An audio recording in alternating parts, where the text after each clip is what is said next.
Este projeto é realizado com recursos da Lei Complementar Federal número 195 de 2022, Lei Paulo Gustavo, aprovado no 13º Edital das Artes na linguagem literatura, categoria Circulação e Difusão Literária. Memento Mori, episódio 2. A morte na poesia, por uma etimologia da ausência.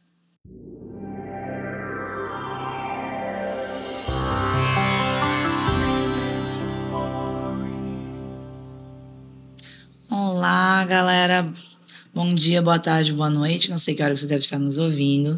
Eu sou Rebeca Gadelha, uma das suas anfitriãs aqui do Memento Mori Podcast. Estou novamente com a minha querida Yane Castro. Oi! Oi, Beca! Oi, gente! Vocês que estão aí, bem-vindos ao nosso episódio 2. Como vocês já sabem, Memento Mori, em que a gente traz essa reflexão, essa convocação para refletir sobre morte, luto e essa tão particular, né, que história que cabe na nossa vida. Não existe a nossa história sem dar lugar para esse encontro, né?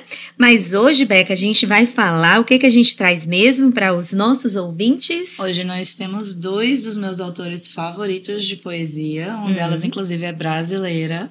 Se chama Marcela Maria Azevedo. No seu único livro publicado pela editora Urutau, Todas as Mães São Tiranossauras. Já começa bom por causa do título. E o meu querido Yehudá Amichai, livro publicado pela editora... Ai, agora eu não lembro o nome da editora. Bazar do Tempo. Isso, eu adoro esse nome, Bazar do Tempo. Sim, eles têm livros interessantíssimos. Não fazendo publi da editora, a gente não foi pago. Não. Mas realmente eles têm uma seleção muito interessante de livros, principalmente de poesia. E aí o livro do Yehudá se chama Terra e Paz, tradução do professor Moacir Amâncio. É o único livro do Yehudá traduzido em português. Todos os outros estão em inglês, né? Eu, como aquela boa pessoa ávida por poesia que sou, já fucei um monte de livro dele em inglês também. Mas, pessoalmente, acho que eu não conseguiria traduzir. Então, a morte na poesia por uma etimologia da ausência. Inclusive, né? Título da Marcela Maria Azevedo que a gente pega emprestado hoje. E quando a gente traz aqui, né, para falar com vocês, passear pelos escritos desses 2 autores, a gente começa então com, né, a Marcela Maria, né? Damas primeiro. Então, Todas as Mães São Tiranossauras. O que Marcela traz nesses escritos que me capturou? Vou dizer assim, né, pouco a pouco, porque eu sei que Beca tem muito a falar, porque ela que me apresentou esse livro. E, sim, realmente fiquei tomada, né, pela escrita de Marcela, que trata, né, desse percurso. Sabe qual foi a palavra que me veio? Qual? Esse percurso de escavar. Olha, ela vai longe, né? É a arqueologia da memória, né? Ela fala de arqueologia. O poeta já remete ao título, né? Paleontologia. E aí, logo no prefácio, a gente tem também... Outra coisa que eu adoro, paleontologia, como toda criança que cresceu assistindo do Jurassic Park, né? Sim. Trixie, a única tiranossauro descoberta, porque acredita-se que cada vez mais tem-se algumas evidências que suportam o fato de que Trixie, a tiranossauro, né, era realmente uma fêmea. Sim. Que todos os outros a gente acredita que eram machos, né? E por quê, né? Por que a tiranossauro? Marcela dedica esse livro à memória da mãe dela, né? Mãe submarina ainda. Isso. Se a gente não focasse na morte, eu traria até outro livro que eu gosto, que é Menina Submersa, da Caitlin. Nossa, esse livro é maravilhoso.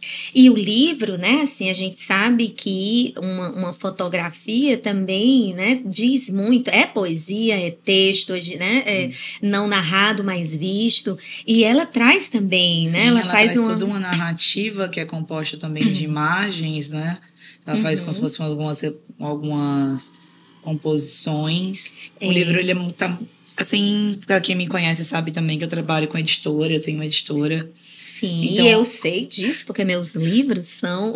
Então o livro está muito bem feito do ponto de vista da diagramação, da impressão também. Considerando aspectos técnicos, né? Eu gostei bastante. Sim, sim. Do uso dos espaços, do uso da página. Eu adoro fotografia em preto e branco, assim. Tá muito bonito. Né? E assim, ela começa, né? Quando ela traz... a parte 1, né? A parte 1. Sou eu quem carrega essa cicatriz. Isso. Né? Como é que ela nos apresenta essa cicatriz, né? Logo no início, no texto, a aplicação do método darwinista para entender o desamparo. Veja bem, como ela traz a riqueza em que ela traz, né? Ela atravessa, ela vai lá atrás quando traz Darwin para falar do seu desamparo. Né? Para onde é que a gente vai quando falta o ar?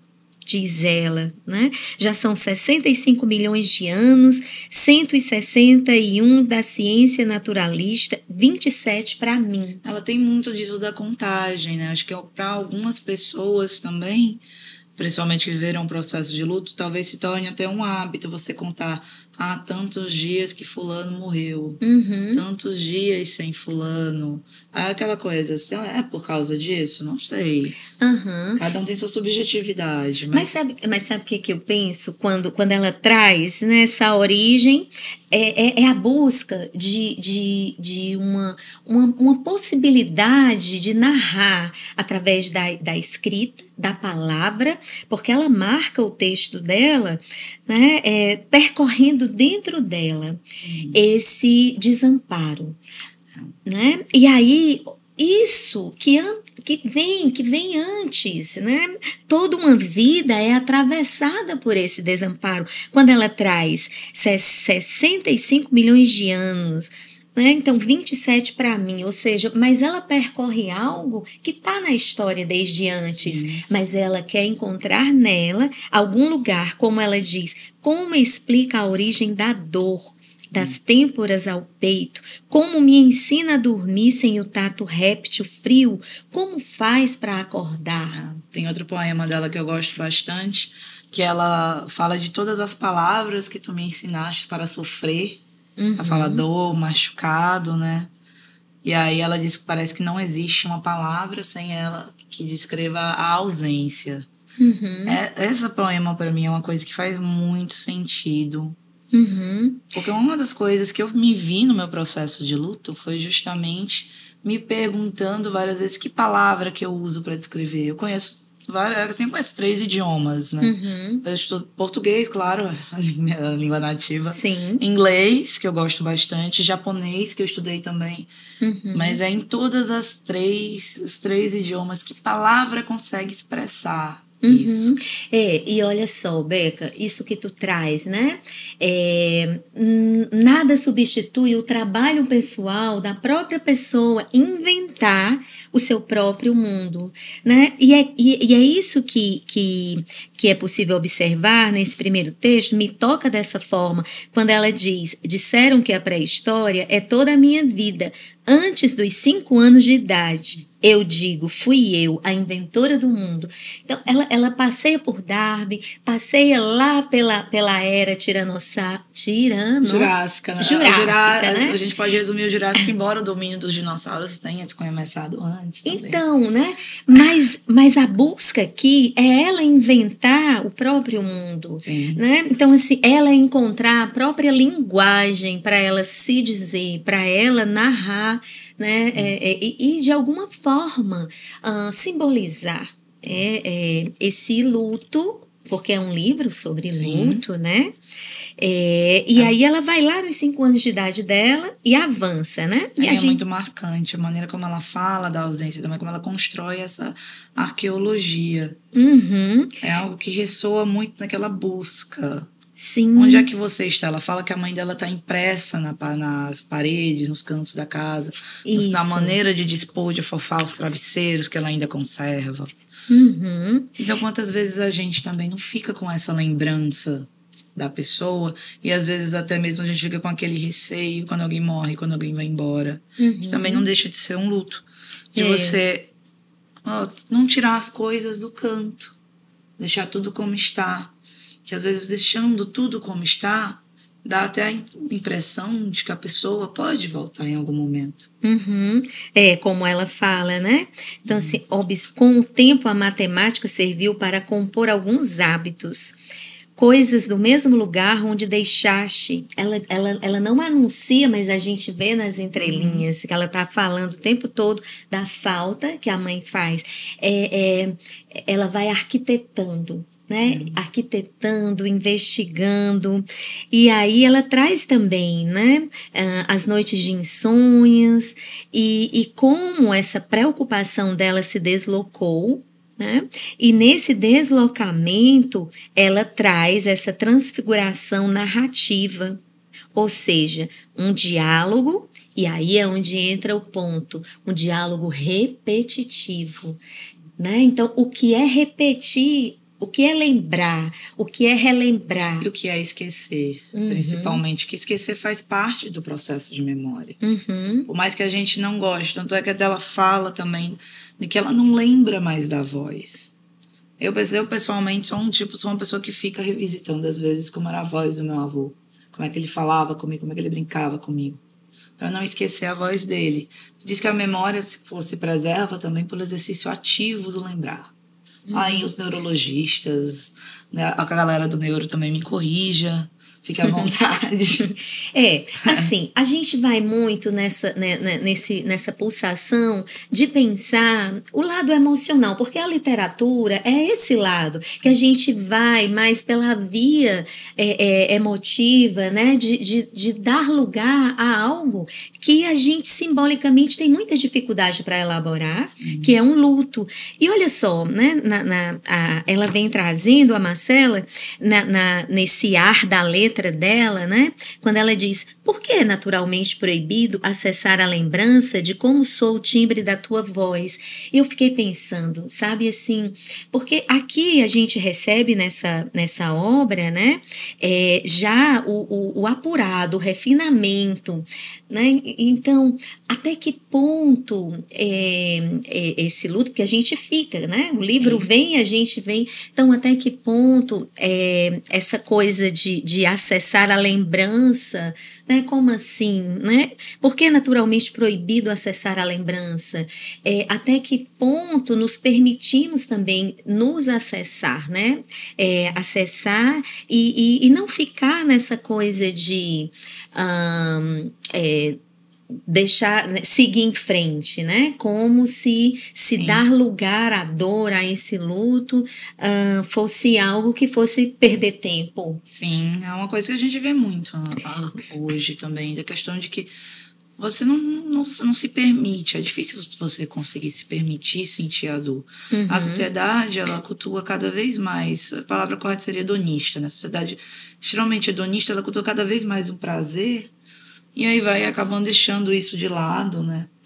Deixando a tristeza, deixando a dor, deixando a angústia. Se antes a gente tinha determinado momento histórico um predomínio da tristeza, como foi... Agora eu tô tentando lembrar se foi durante... Não, foi durante o Barroco. O Barroco foi... E aí eu tô falando de literatura. Porque a pessoa aqui também era ótima em literatura quando estava no ensino médio. Eu era as aulas que eu mais gostava.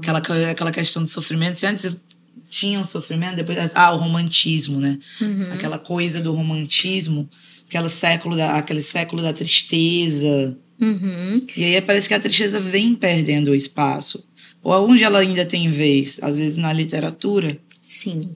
Às vezes não. Ela sempre tem. Tem, né? Na literatura. Na literatura. Na música também. Na música, né? Então, assim... E aí a gente vê aqui esse percurso que a Marcela fez, né? Em Todas as Mães São Tiranossauras. Ela parte... Né? Ela diz: eu te renuncio cautelosa além do horizonte matutino, onde naturalmente as coisas se transformam, né? Em nosso despertar, eu sinto muito, Pai, sabe? Sentir, dizendo, eu tenho que ir, eu tenho que olhar, eu tenho, né, que movimentar. E aí, quando chega aqui, explicações sobre a bioluminescência. Em 1996, Eleonora se foi. Depois eu já não sei o que penso, pensando em você todos os dias. Essa coisa do luto também não tem um tempo. A gente fica querendo definir tempo para as coisas, quando, na verdade, eu já falei isso anteriormente, mas as coisas não são lineares como a gente pensa. Às vezes o caminho, muitas vezes, quase sempre, o caminho ele não é linear. Você vai para cima, você vai para baixo, você volta, você avança, você vai para um lado, você vai para o outro. Sabe como é Tudo que isso? Mas sabe como? Data de aniversário, também. Né?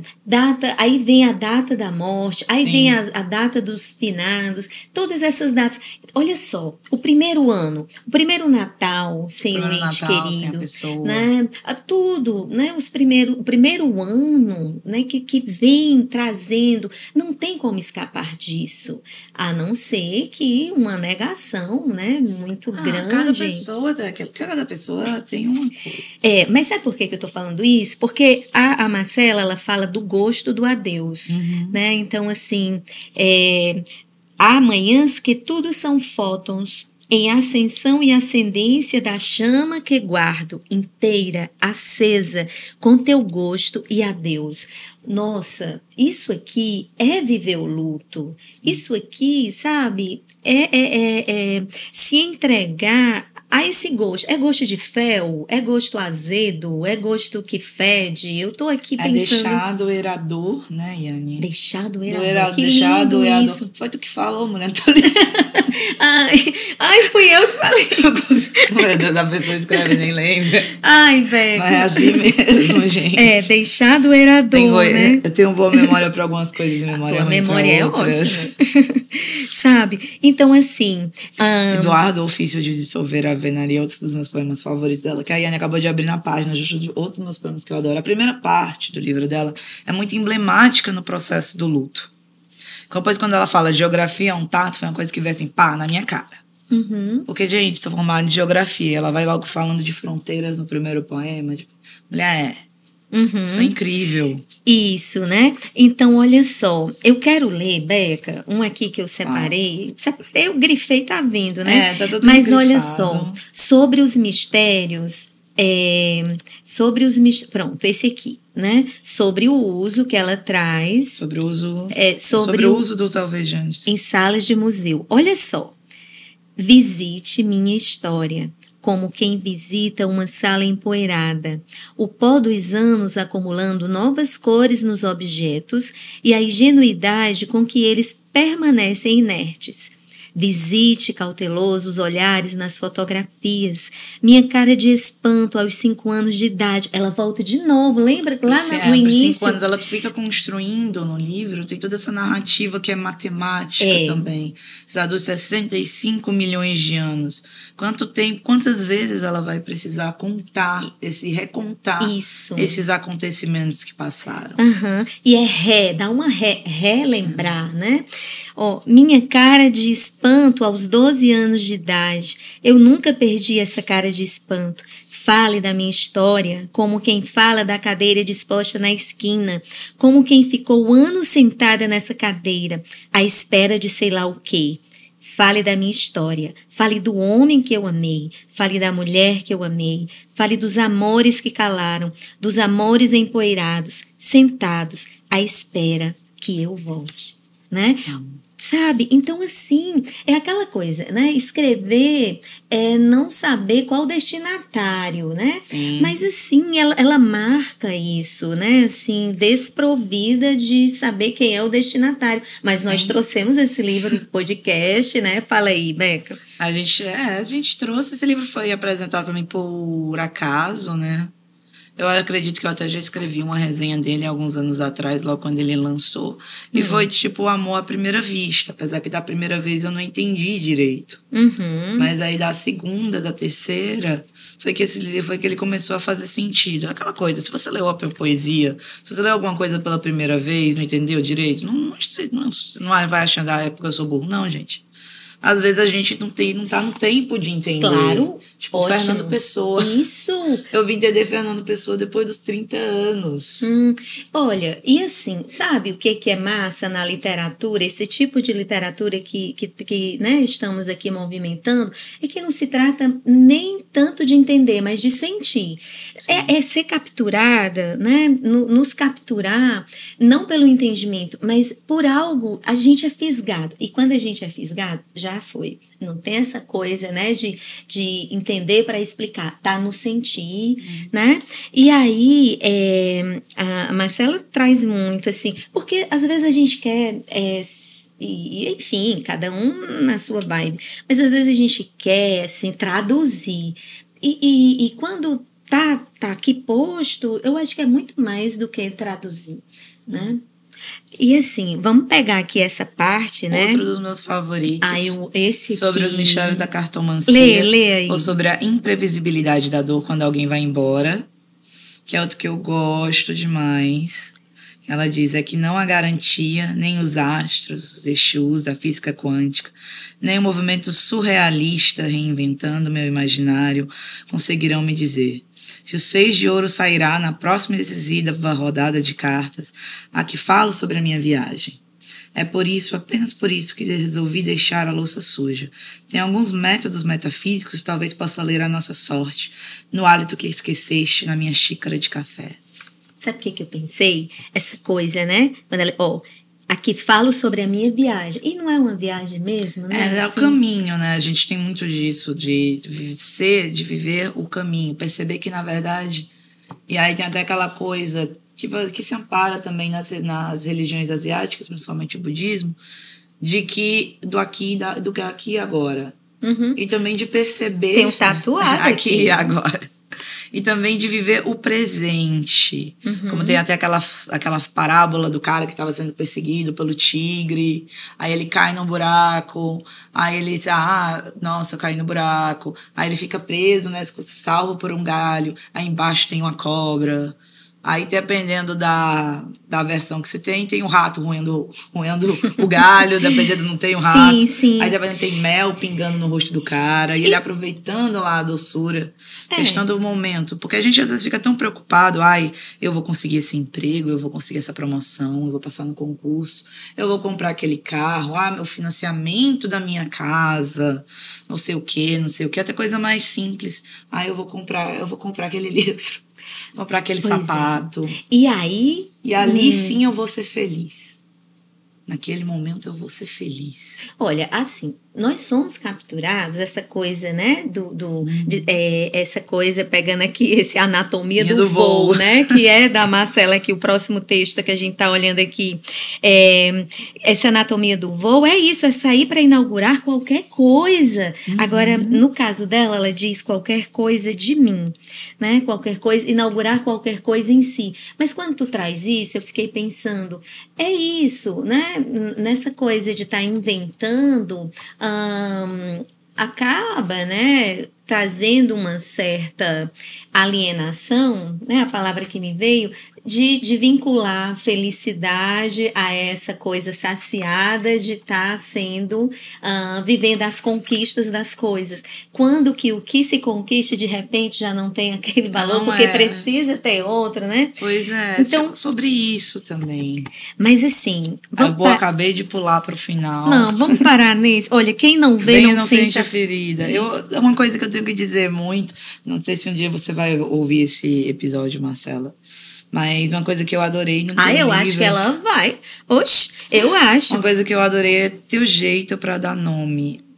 Mulher, isso é incrível. Mulher, ela mora aqui, entendeu? Ela vai, qualquer coisa a gente manda pra ela.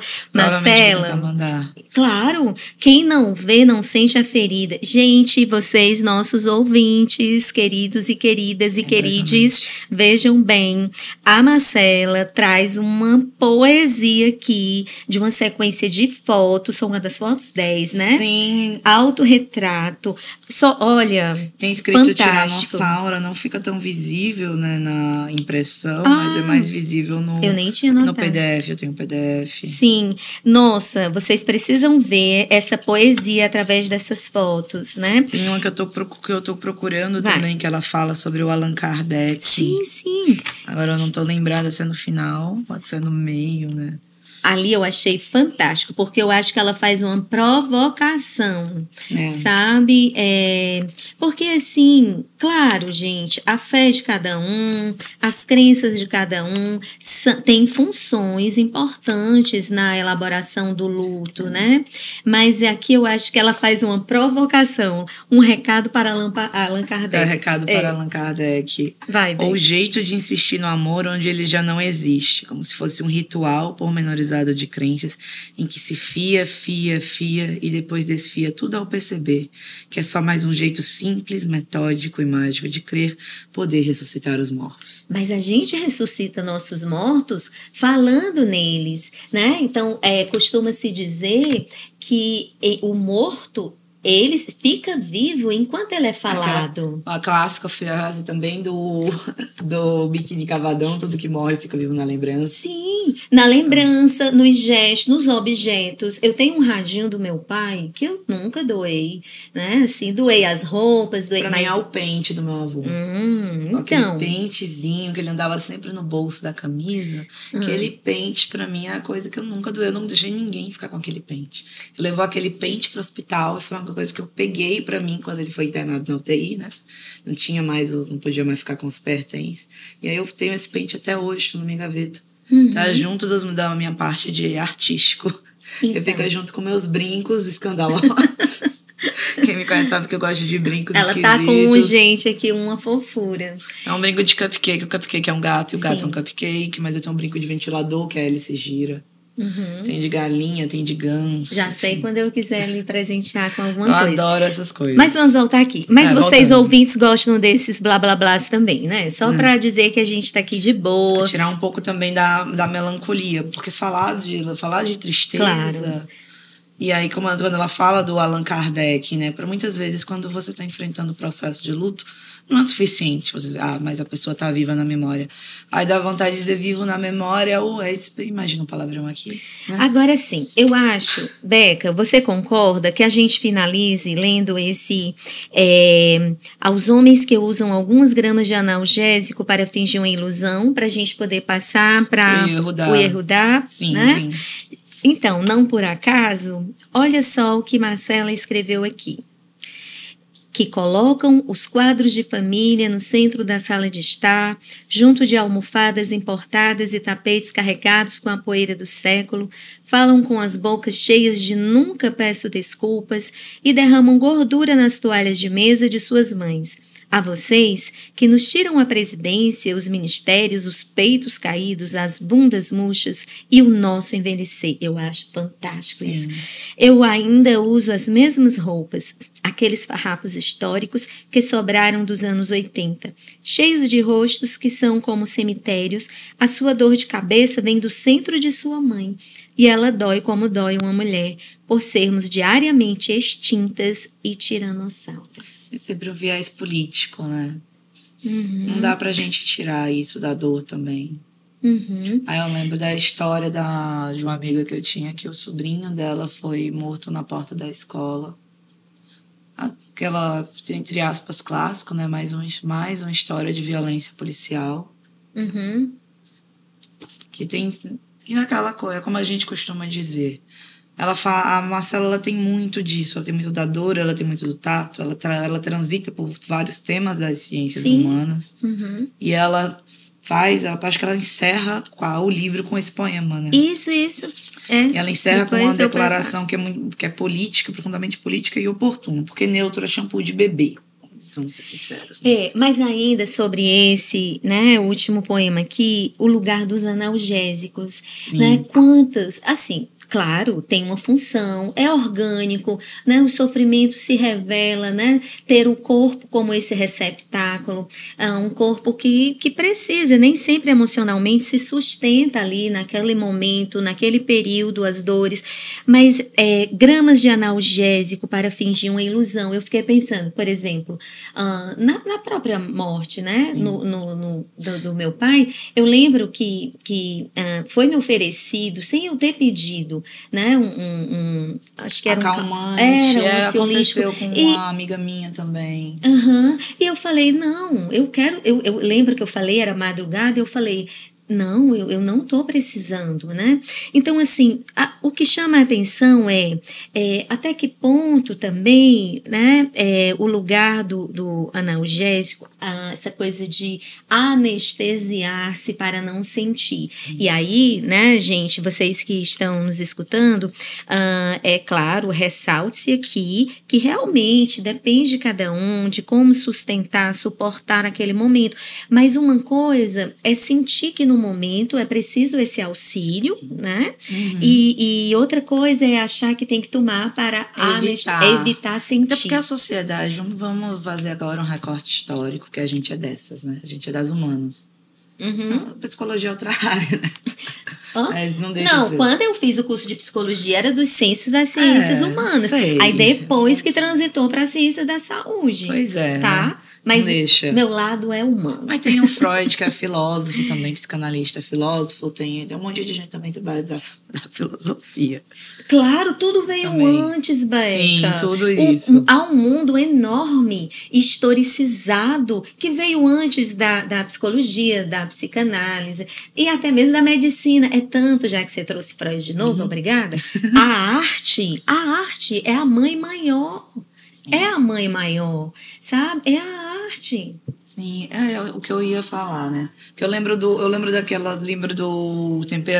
um vídeo da Rita Von Hunt, né? Do Tempero Drag. Maravilhoso. Aqui vai ter sempre referência a uma coisa ou outra que ela fala de Rousseau também. Tentando explicar aquela questão do progresso, de que o progresso não é assim tão bom. Mas por que eu citei isso? Porque na sociedade do Rousseau a gente já tinha aquela noção, já tinha aquela ideia do lazer de entorpecimento, uma sociedade que vem já há quase centenas de anos vendo privando, tentando, né, investindo no entorpecimento. E aí tem uma coisa que eu vi recentemente também, se a gente usava... Em algumas culturas utilizavam-se de certas substâncias alucinógenas, de certos narcóticos, né? Para também vivenciar ou promover casos rituais. Pasme, mas o registro mais antigo de maconha utilizado nos funerais tem mais ou menos 5.000 anos de idade. Aí, por que era usado exatamente? A gente ainda não entende como, mas enfim... Provavelmente tinha a ver com algum ritual. Mas como a gente passou desse uso ritualístico, como lentamente a gente vai abandonando alguns rituais, também em prol de um progresso, e vai pegando esse entorpecimento. Vai substituindo os rituais pelo entorpecimento. Outra coisa que eu gosto muito, e aqui até para ter o gancho, né, da escrita da Marcela, é como, de certa forma, ela vai me lembrar desse autor que eu amo muito, que é o Yehudá. Então, vamos lá, eu acho a poesia deles um tanto parecida em alguns momentos. Mas pelo estilo de escrita. Não sei se foi a tradução do nosso querido professor Moacir Amâncio. Mas já percebi um pouco disso também do inglês. Mas aí é complicado, né? Porque ele não escrevia em inglês. Mas ele é professor de hebraico, né? Mas assim, eu não tive essa mesma impressão que você, né? Assim, não tive. Na verdade, eu fiquei muito sensibilizada com essa antologia, né? Organizada, com esses escritos do Yehudá. Porque, assim, não por acaso, atualmente, nós temos, né? Toda esse genocídio, sim, né, da Palestina. Então, Jerusalém é Israel, né, massacrando, enfim, a Cisjordânia, a faixa de Gaza, e não por acaso isso, né, me tocou de uma forma muito intensa, porque quando que ele escreveu esse livro, né? 2001. Os poemas são mais antigos, na verdade, a tradução que é de 2000 e um bocadinho. Isso. Até porque o Yehudá, ele faleceu já faz bastante tempo. Acho que só não sei precisar há quanto tempo ele faleceu, né? Mas tem alguns desses poemas e alguns outros livros dele que, inclusive, estão em inglês. Deixa eu ver. Ele nasceu em 1924, de família judia, né? Em 1935, migrou para a Palestina. O interessante, ele tinha curiosidades, né, queridos? Ele tinha o nome de... Foi em 2000 que ele faleceu. Faz 20 anos. Então, 24.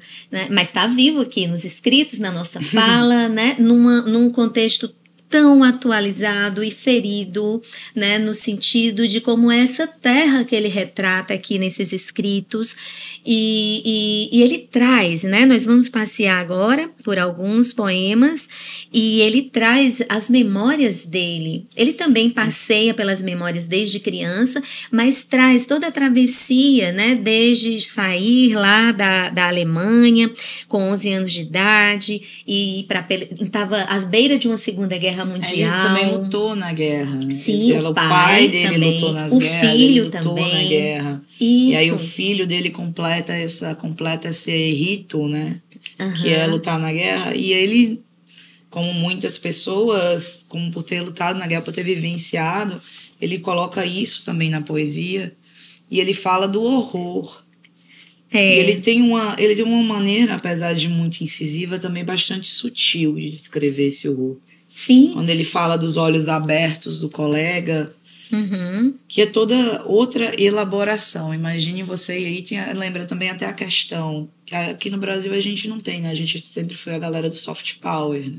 Que é isso? Soft power é quando a gente ganha os outros na conversa. A gente sempre foi... Uau, acabei de aprender, queridos ouvintes. Não tem... uma gíria aqui. Não é bem isso. É porque só, por exemplo, alguns países têm poder bélico. É o caso dos Estados Unidos, é o caso da Rússia. Nosso poder... tá na conversa, nesse poder diplomático. Não, eu acho que no caso da literatura, o poder está na palavra, né? Retratar as memórias. Diplomática. O caso do Brasil, o que eu queria dizer, na verdade, é que a gente, como brasileiro, a gente não tem essa vivência de guerra como outros países têm. Não. Ativa. E o que a gente Jerusalém teve a Guerra do Paraguai, né? Sim. Mas já faz tanto tempo da Guerra do Paraguai. Nós somos marcados, brasileiros, por outros tipos de guerra. Tipos de guerras. Mas vamos lá. Eudá, ele usa personagens bíblicos, ele traz, né, a referência de uma literatura rabínica, ele traz datas judaicas, ele fala muito, eu me emocionei muito porque ele traz muito o pai dele, né, e para mim, as claras, né, essa coisa também na minha história pessoal. Fala muito dos pais, mas principalmente da figura do pai. Principalmente da figura do pai. E já, Beca, que tu falou o poema dele, O Hotel dos Meus Pais, que é lindo, agora, né? Na página 87. Olha só, quando o pai dele estava à beira da morte, ele morreu nos braços, né, do Eudá, o pai dele chegou e disse: eu quero lhe acrescentar mais 2 mandamentos. Eu estou me arrepiando, ouvintes. Quero acrescentar 2 aos 10 mandamentos. O 11º mandamento é, abre aspas, não mudarás, fecha aspas. E o 12º mandamento, abre aspas, mudarás, fecha aspas. Assim disse o meu pai e se afastou de mim, desaparecendo em suas estranhas distâncias. Nossa, meu marejamento. Beca, e lá na frente ele fala que também passou isso para o filho dele. Quando o filho... entrou no exército. Ele fala também das acrobacias da genética, falando como a avó, como a filha dele parece que é mais parecida com a avó. É muito interessante. Então, um poema também que me chamou a atenção dele, né? O homem não tem tempo. Sim. É engraçado como ele faz essas coisas também, porque ele é de tradição judaica, a gente já falou isso. Eu vi, não sei se precede, aí os estudiosos nele podem falar também que ele era ateu, na verdade. Sim, ele deixa claro isso. Que ele tornou isso, mas ele fala muito da figura, né? Da figura de Deus, e ele muitas vezes, como ele faz no bagunçar a Bíblia. Bagunçar a Bíblia é fantástico. O homem não tem tempo para tudo, é preciso fazer mais de uma coisa. Quando ele perde, ele procura, quando ele acha, ele esquece, quando ele esquece, ele ama, e quando ele ama, começa a esquecer. Putz. É uma tradução da vida. O que eu acho que tocou muita gente, essa questão da como ele transita entre morte e vida, porque diferentemente do que nós temos como a gente já falou na sociedade, não há uma distinção clara. Uhum. Sim. A poesia dele traz muito disso. Não há uma distinção clara. É a morte do pai dezenas de vezes. É a morte do colega do amigo dele no campo do soldado, no campo de batalha. Sim. É o diâmetro da bomba. E olha só. O diâmetro só, da bomba é incrível. E aí, vamos isso que você traz, né? Ele descreve bastante nesse poema Amor pelo País. É muito interessante de você pensar nele no contexto atual também. Sim, sim. Né? Olha, o país está dividido em distritos da memória e regiões da esperança. Seus habitantes misturam-se uns aos outros, como se voltassem de um casamento, junto com quem retorna de um funeral. O país não está dividido em áreas de guerra e áreas de paz. Quem escava um abrigo contra bombas, retorna e deixa-se nele com a sua garota, se viver para a paz. O país é belo. Mesmo inimigos ao redor o enfeitam com uma arma brilhante ao sol, como um colar no pescoço. O país é um país pacote. Ele está bem amarrado e tudo mais, amarrado fortemente. Os nós às vezes doem. O que dizer? Beca, olha só, né? E eu acho que nesse momento também, sabe, me veio isso. Eu acho que aqui a gente presta também uma homenagem, né, para toda essa coisa que é um genocídio, né, que está acontecendo nesse território que para uns é sagrado. Eu acho que Eudá, ele traz nesse escrito que eu pelo menos descobri esse ano, 24 anos depois da morte dele, né? Então, assim, ele traz para a gente aqui lançar um olhar, né, também para essa terra. E aqui a nossa também homenagem, essa terra que está sangrando, né? E que foi olhada, né, por Eudá com tanto amor pelo país, é esse texto dele, né? Então, assim, morrer e se enlutar, quantos estão enlutados também, né? Uma terra que sangra. E o pior, às vezes, que pelo menos eu penso, o pior de você ter um parente, um amigo, um conhecido numa situação dessa é que você nunca sabe se ele tá vivo, se ele tá morto ou quando ele pode morrer. Você fica sempre nesse meio, nessa suspensão. Sim. Mais ou menos como quando você tem alguém, essa pessoa simplesmente some. E não por acaso você traz isso, e olha como ele fala isso na elegia do menino perdido. Beca. Principalmente também por causa de alguns versos que ele fala sobre o amor, que ele começa dizendo que ele sabe até onde o rio, né? Ele vê as marcas do rio, mas ele não sabe até onde estão as marcas do amor nele. Isso. E ele retrata algo nos trechos, né, dizendo o quanto é importante a gente voltar ao lugar de origem para lembrar do que esqueceu. Nossa, não tem como fugir, né? Assim, a gente se desterritorializar é nadar contra a maré, sabe? Eu poderia fazer alguns comentários sobre as questões de territorialização e desterritorialização dentro da geografia como conceitos semelhantes, mas... Sim. Porque a questão da desterritorialização, ela é muito complexa, né? Obviamente.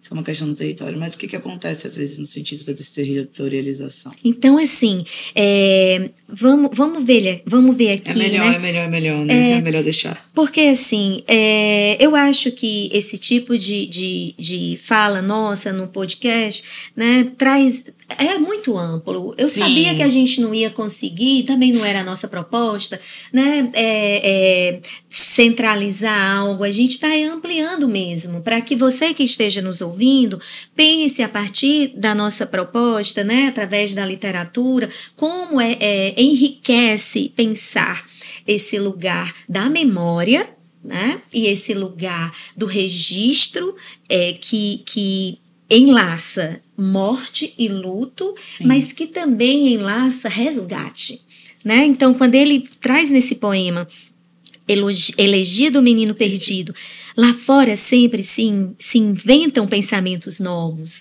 que também eles se acumulam nos rostos cansados das pessoas, como luz colorida na rua, ou vê o menino, cujos pensamentos são desenhados nele como ornamentos num jarro para mostrar aos demais. Ele ainda não os pensa por si. Esse poema aqui mexeu muito comigo, muito, né? Porque, e assim, lá na frente, é muito grande, viu, gente, o poema, não dava pra gente ler. É que nem o Eu Não Fui Um dos 6 Milhões, também, Isso. que eu amo. Que é aquele ali. Mas que também ressoa bastante. Isso. E fala de uma culpa, também de uma certa culpa de sobrevivente, né? De uma herança. O que significa ter essa herança judaica? Mas eu acho que a nossa proposta, trazendo o Yehudá, é que as pessoas também, né, fiquem curiosas para irem no ponto a ponto, porque é uma antologia ampla. Sim. Né? E assim, ele traz, né, assim, um outro trecho, quando ele fala no poema Metade das Pessoas do Mundo, olha só as indagações que ele faz. Ele fez e está atualizado agora aqui por nós. Onde é o meu lugar entre metades tão bem combinadas? Através de qual rachadura olharei? Né? Então, assim, ele está todo o tempo se questionando, se indagando. Ele relembra a história dele, pessoal, a transição da Alemanha para chegar lá, para escapar da guerra. E, assim, acaba servindo na Segunda Guerra. E tu sabe o que eu achei muito interessante? A mudança de nome. Né? Porque o sobrenome era algo assim de ter uma proteção, né? Assim, o sobrenome, porque antes o nome dele era Luigi, não sei nem se eu vou falar direito, Pfeffer. Eu também não sei. Bom, Luigi Pfeffer. E aí... Não é Ludwig. Ludwig, acho que é Ludwig. Eu também acho que é mais para Ludwig Pfeffer.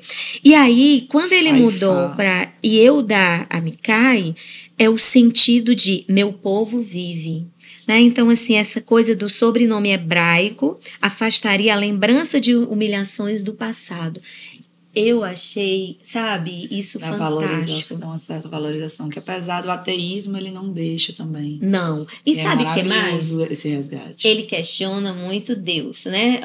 Onde está Deus quando Auschwitz, aquele de Auschwitz. De Auschwitz, a questão que ele diz que ele que rodou o mundo, né? Sabe que o mundo está vazio de misericórdia. Isso. Ele fala, e aí a galera mais religiosa que me perdoe, que eu acho esse poema muito interessante, que ele diz que se Deus não fosse cheio de misericórdia, haveria misericórdia no mundo. Então, mas ali, gente, eu acho que, assim, ele traz também, eu acho que um ateu muito cheio de espiritualidade, sabe? Por quê? Porque, veja bem, questionar também uma forma de tentar enfrentar a dor, porque ele traz o massacre de Auschwitz. Aí ele faz um contraponto, ele diz, quando o Papa é eleito, a fumaça branca sai lá. Em Auschwitz, a fumaça preta está falando de todos aqueles que agora são ossos. Gente, é uma forma de questionar.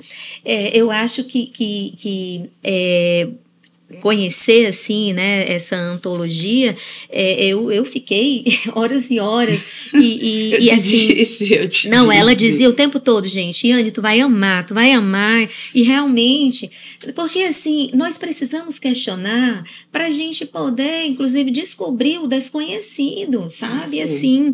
E assim, nós passaríamos muito tempo, né? Mas vai ficar longo. Vai ficar longo. Se vocês quiserem uma parte 2 falando sobre os poemas dele, Morte e Luta, um pouco mais preciso, né? Porque tem tanta coisa para descortinar na obra dele. Muito. Como a gente não quer fazer também uma análise literária, mas também não dá pra deixar de ser fangirl. Não. Pelo menos no meu caso, não. Porque eu comprei o livro por causa de um poema. Eu lembro que eu vi até no Instagram da Raíssa Cristina, que é uma artista. Ela é uma artista plástica. Beca, tu vive me apresentando gente aí, porque... Eu adoro a arte da Raíssa Cristina, né? Então, assim, a gente vai finalizar deixando com vocês o poema de Yehudá Amichai, que está na antologia Terra e Paz, que foi organizada por Moacir Amâncio. Deixamos com vocês o poema Do homem vieste e ao homem retornarás. A morte na guerra principia na descida de um moço pela escadaria. A morte na guerra principia no fechar da porta em silêncio. A morte na guerra principia no abrir a janela para ver. Portanto, não chorai por aquele que segue, chorai pelo que desce a escadaria de sua casa. Chorai por aquele que guarda sua chave no bolso derradeiro. Chorai pela foto que lembra por nós. Chorai pelo papel que lembra. Chorai pelas lágrimas que não lembram. E nesta primavera, quem se erguerá para dizer ao pó: do homem vieste e ao homem retornarás.